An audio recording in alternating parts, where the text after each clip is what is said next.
नमस्कार, स्वागत है आपका कैपिटल टीवी बिहार के खास शो अंदर की बात में और मैं हूं आपके साथ आत्मजा।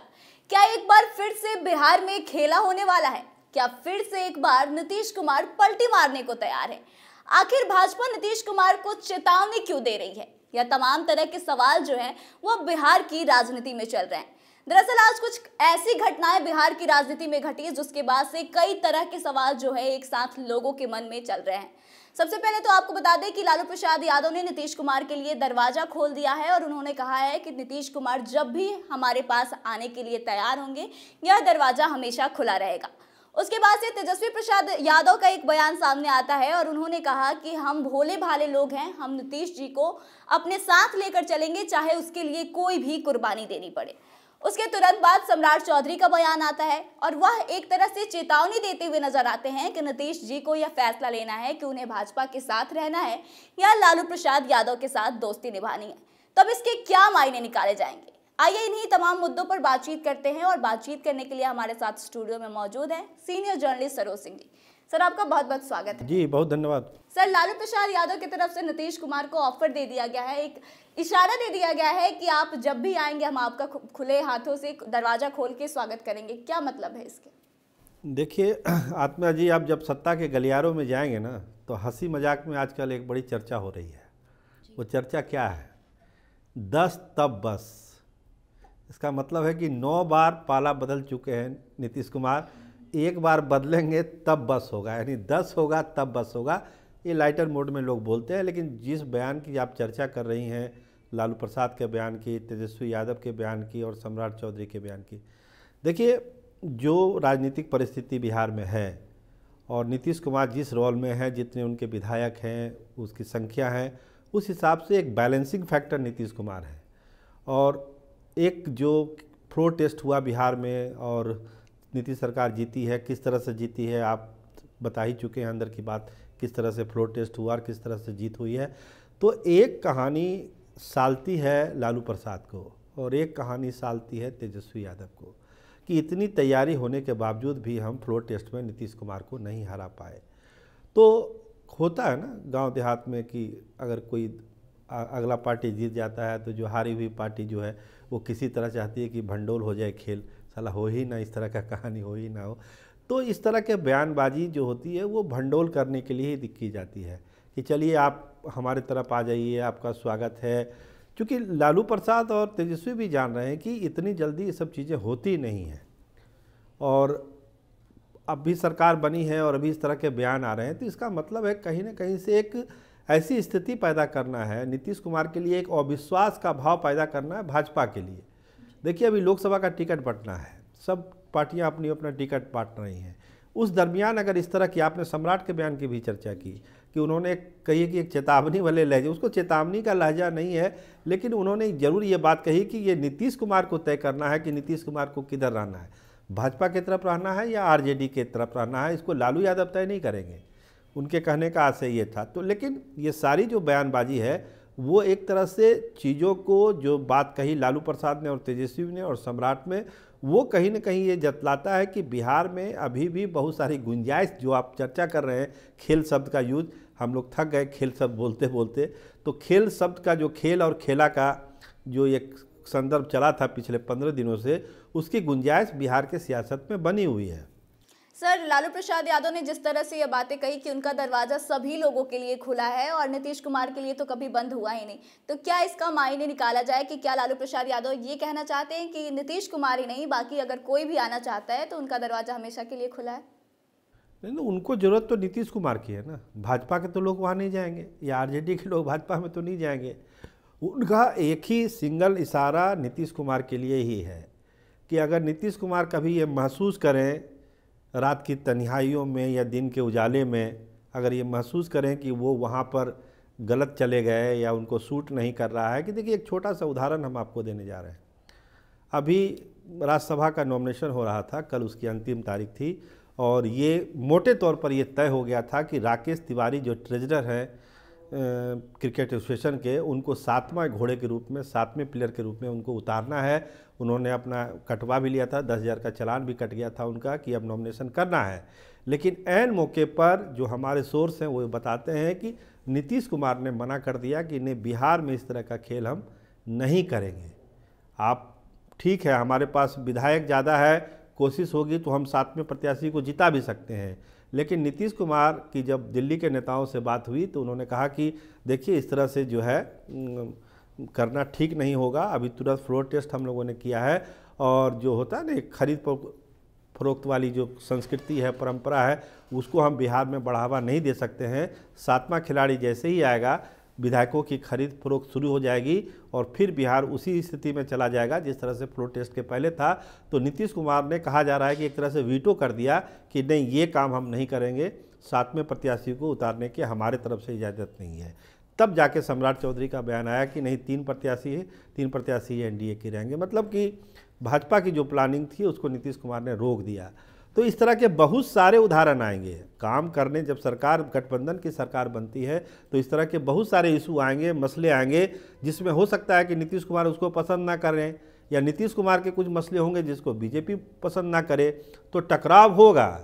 लेकिन बीच का रास्ता भी निकालने की कोशिश होगी, जिस तरह से ये वाले राज्यसभा वाले में हुआ। तो लालू प्रसाद की नज़र उसी मसलों पर है कि आखिर नीतीश कुमार की बात कहाँ टकराहट है बीजेपी के साथ। जितनी टकराहट होगी लालू प्रसाद के सीने में, उतनी ही राहत होगी। और एक जो चारा उन्होंने फेंका है, वो आप जो बयान दे रही थी कि भाई मेरे दरवाजे खुले हुए हैं, कभी भी वो आ सकते हैं। देखिए, कुछ लोग तो ये भी कहते हैं कि लालू प्रसाद ने कहा कि भाई आप बाहर से समर्थन दे दीजिए, अगर आप पलटी मार के स्थिति से बचना चाहते हैं तो आप बाहर से समर्थन दे दीजिए आरजेडी की सरकार को, तेजस्वी की सरकार बनवा देते हैं, बहुमत तो हमारे पास है ही है। तो इस तरह की चीज़ें अभी चल रही है मार्केट में। लेकिन इसका महत्व बस इतना है कि वो नीतीश कुमार को की विश्वसनीयता को कहीं ना कहीं उस पर कटघरे में लाने की कोशिश है, उस पर परसील लगाने की कोशिश है। सर, तेजस्वी यादव ने खुद को और राहुल गांधी को काफी भोला भाला बताते हुए कहा है कि हम भोले भाले लोग हैं, हम चाहते हैं कि नीतीश कुमार को साथ लेकर चले और नरेंद्र मोदी की सरकार को हटाएं, चाहे इसके लिए कोई भी कुर्बानी देनी पड़े। किस कुर्बानी की वो बात कर रहे हैं? क्या कुर्बानी देंगे भाई राहुल गांधी, पता है इंडिया ब्लॉक में उन्होंने क्या कुर्बानी दे दी। अब तो कोई चर्चा ही नहीं होती है इंडिया ब्लॉक की। कुर्बानी देनी थी तो नीतीश कुमार को संयोजक बना देते, पीएम का चेहरा बना देते। उस समय तो कुर्बानी राहुल गांधी की कहीं नहीं झलकी। अगर आप कुर्बानी ही देनी थी तेजस्वी यादव को तो नीतीश कुमार को ठाठ से सरकार चलाने देते। फिर इतनी क्रेडिट और डिसक्रेडिट वाली मुद्दा ही क्यों आपने उठा दिया? तो ये सब राजनीतिक बयानबाजी है। अभी चुनाव है, इस तरह की चीज़ें होगी। हाँ, एक बात ज़रूर है कि तेजस्वी यादव ने अपना लाइन ऑफ एक्शन तय कर लिया है। अभी वो फिर पूरे बिहार के दौरे पर निकलने वाले हैं। राहुल गांधी के साथ आपने कहा ही, आपने खबर भी की कि राहुल गांधी के साथ सीटों के पर उनकी चर्चा हुई है, गंभीर चर्चा हुई है। शायद सीट बांट भी लिया गया है आपस में, केवल लालू प्रसाद की अंतिम सहमति होनी है। आपकी खबर जब हम देख रहे थे तो उसमें यही सब बातें थी। तो ये चीज़ें चल रही है। अब चीज़ें हैं, अब युद्ध का समय है और इस तरह के बयानों से अगले को डिप्रेस करना है, अगले को डिस्टर्ब करना है, बस इसका महत्व बस उतनी ही तक है। बाकी 10 के बस वाली बात तो बस मजाक वाली बात है। सर, आज देखा गया कि राहुल गांधी जो है उनकी जो यात्रा थी तो उसमें तेजस्वी यादव जीप चलाते हुए नजर आए। इसको लेकर कई तरह की बातें सामने आई। एक तो प्रशांत किशोर जो है उन्होंने हमला बोलते हुए कहा कि कांग्रेस के एक जो नेता थे उन्होंने काफ़ी पहले ये बात कही थी कि बिहार के डीएनए में ही मजदूरी है। तो क्या ये मजदूरी कर रहे थे तेजस्वी यादव या फिर सारथी बनने का काम कर रहे थे? नहीं, तेजस्वी यादव ने एक सिग्नल दिया। तेजस्वी यादव ने ड्राइविंग संभाल के एक पॉलिटिकल सिग्नल दिया। देखिए, मजदूरी वाली बात प्रशांत किशोर अपने हिसाब से बोल रहे हैं, लेकिन जहाँ तक हमारी समझ है एक पॉलिटिकल संकेत दिया उन्होंने। गाड़ी कोई भी चला सकता था, वो बगल में भी बैठ सकते थे, पीछे भी बैठ सकते थे, दूसरी गाड़ी में भी आ सकते थे, लेकिन एक मैसेज ये दिया कि जो बॉन्डिंग है कांग्रेस और आरजेडी के बीच में, हम उसको भटकने नहीं देंगे, रास्ता दिखाएंगे। तेजस्वी यादव अगर ड्राइविंग सीट पर है, इसका मतलब है कि वो ये मैसेज दे रहे हैं कांग्रेस को और विपक्षी पार्टियों को कि हम पूरी तरह से कांग्रेस के साथ हैं, राहुल गांधी के साथ हैं, और राहुल गांधी जिस रास्ते पर चले हैं, जिस लक्ष्य को लेकर चले हैं, जिस मंजिल को पाने के लेकर चले हैं, उसमें हम भी सहयोगी हैं। इसमें कोई मजदूरी करने वाली बात नहीं है। जो प्रशांत किशोर एक सहयोगी की भूमिका में वो गाड़ी चला रहे थे, उनके राज्य में वो आए हैं। बिहार में तेजस्वी यादव राजनीति करते हैं तो स्वाभाविक है यहाँ का रास्ता दिखाना तो तेजस्वी यादव की ही ड्यूटी थी, तो उन्होंने दिखाया।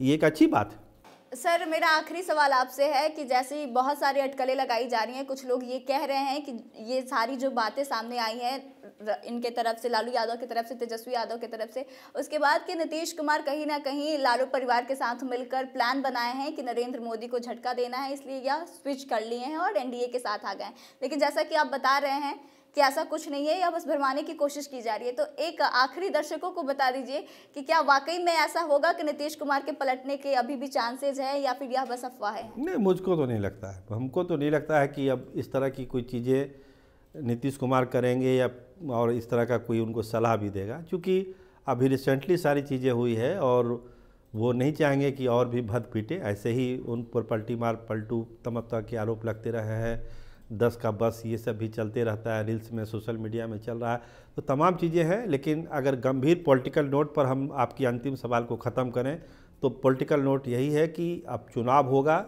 मजबूती से एनडीए चुनाव लड़ेगी और नीतीश कुमार ये कोशिश करेंगे कि विधानसभा में जो लड़ते थे वो बीजेपी के साथ, उतनी चीज़ें वो साथ लेके चले। नीतीश कुमार अभी भी इस नोट पर हैं कि विधानसभा का चुनाव एक साथ हो जाए, लेकिन भाजपा की तरफ से अपने कुछ और ऑब्जर्वेशन है कि साथ चुनाव कराना ठीक नहीं होगा। अगर साथ होगा तो फिर एमपी चुनाव पर लोग कम ध्यान देंगे, इसलिए अलग अलग चुनाव हो, भले 2-3 महीने के गैप में हो जाए, लेकिन चुनाव अभी लोकसभा का होने दीजिए। बिहार की 40 सीट हम जीतते हैं, फिर विधानसभा की हम बात कर लेंगे। अब चीज़ें, पॉलिटिकल चीज़ें उस तरफ बढ़ रही है, अब कोई अल्टी पल्टी बाटी बात, जहाँ तक हमारी समझ है, ऐसा कुछ है नहीं। सर आपको बहुत बहुत धन्यवाद। जी, बहुत शुक्रिया। तो देखिए, लालू प्रसाद यादव और तेजस्वी यादव की तरफ से नीतीश कुमार को लेकर के जो बातें कही गई थी, उसके बाद कहीं ना कहीं बिहार की सियासत काफी गरमाई हुई थी, अटकलों का बाजार गर्म था। लेकिन हमारे इस शो के विश्लेषण को अगर आप देखेंगे तो हमें जहां तक लगता है वह उसमें यही सामने निकल कर आता है कि लालू प्रसाद यादव और तेजस्वी प्रसाद यादव की तरफ से जो बातें कही गई है वह कहीं ना कहीं एनडीए को डिस्ट्रैक्ट करने की कोशिश की गई है, भाजपा को डिस्ट्रैक्ट किया जा रहा है कि नीतीश कुमार शायद ऐसा कर सकते हैं, क्योंकि कहीं ना कहीं उतने क्रेडिबल नहीं रहा है नीतीश कुमार का इतिहास जो है। तो भाजपा के मन में कहीं से संशय पैदा किया जाए ताकि वो फिर से नीतीश कुमार पर अविश्वास जता पाए। तो कहीं ना कहीं इसमें कुछ ऐसी बात सामने निकल कर नहीं आ रही है कि फिर से नीतीश कुमार पलटी मारने वाले हैं, यह सब बाकी बस अफवाह मात्र है। आपको क्या लगता है, क्या वाकई में ऐसा होने वाला है? आने वाले दिनों में ऐसा देखने को मिल सकता है? आप अपनी राय को कमेंट करके हमें बताएं। फिलहाल इस खबर में बस इतना ही। आगे की तमाम खबरों के लिए बने रहे हमारे साथ, देखते रहे कैपिटल टीवी बिहार। धन्यवाद।